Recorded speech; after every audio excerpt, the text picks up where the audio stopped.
Primo egadan Nexia 2 mashinasini kanalga joylab beramiz. Nomerlari har doimgidek описаниеda turibdi. Telefon qilib savdolashib, baraka qilaverasizlar. Mashina 2014-yilda ishlab chiqarilgan, olcha rangda. Kraskasiga kelsa, bitta mana shu krilos sepilgan ekan. Qolgan joylar любой проверка toza deyishyapti.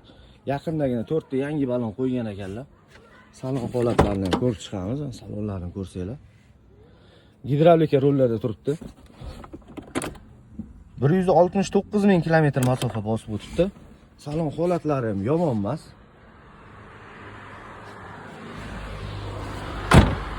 Mashinaning umumiy ko'rinishi sochli rang ekan, yonib turibdi ko'rsanglar.